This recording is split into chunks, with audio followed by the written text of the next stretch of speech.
friends, welcome back to my channel. I am Professor Sashikla Santosh from Shakti Institute. Today I am going to teach you about daily usage of sentences about greetings. Shall we go to our class? Greetings. Hello, good morning. Hello, வணக்கம் அப்படின்னு அர்த்தம். Fine, happy morning. பதில் எப்படி சொல்லுவீங்க? நான் நல்லா இருக்கேன். Happy morning அப்படின்னு சொல்லுவீங்க. How are you? நீங்க எப்படி இருக்கீங்க? அதுக்கு எப்படி பதில் சொல்லுவீங்க? I am well. How are you? நீங்க நல்லா இருக்கீங்களா? நான் நல்லா இருக்கேன். நீங்க நல்லா இருக்கீங்களா? திருப்பி கேட்கணும். How about you? I am hale and healthy. நீங்க எப்படி இருக்கீங்க? நான் ஆரோக்கியமாக நல்லா இருக்கேன் அப்படின்னு அர்த்தம். How do you do? I am okay. நீங்க எப்படி இருக்கீங்க? நான் ஓகேவா இருக்கேன். How are things going on? Everything is going on well. எல்லாம் எப்படி போயிட்டுருக்கு உங்கள் வாழ்க்கைன்னா எல்லாம் நல்லபடியாக போயிட்டுருக்கு அப்படின்னு சொல்கிறீங்க.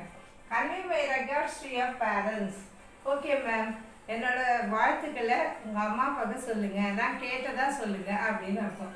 அப்போ ஓகே மேம் நீங்கள் சொல்லுவீங்க. ஓகேவா? Now we are going to see about wishes. Best wishes, நல்வாழ்த்துக்கள். ஆல் தி பெஸ்ட், நல்லா செய்யுங்க. ஏதாவது செஞ்சாங்கன்னா நல்லா செய்யுங்க. Wish you happy new year, புத்தாண்டு வாழ்த்துக்கள். லிவ் லாங், நீண்ட நாட்கள் வாழ்க, ரொம்ப நாள் நல்லா இருங்க அப்படின்னு ஆசீர்வதிப்போம். மே காட் பிளஸ் யூ, கடவுள் உங்களை ஆசீர்வதிப்பாராக, கடவுள் உங்களை ஆசீர்வதிப்பாங்க அப்படின்னு சொல்கிறது. Many more happy returns of the day, பல்லாண்டு வாழ்க அப்படின்னு அர்த்தம். Note down everything clearly, write correctly and try to speak in English fluently. Thank you.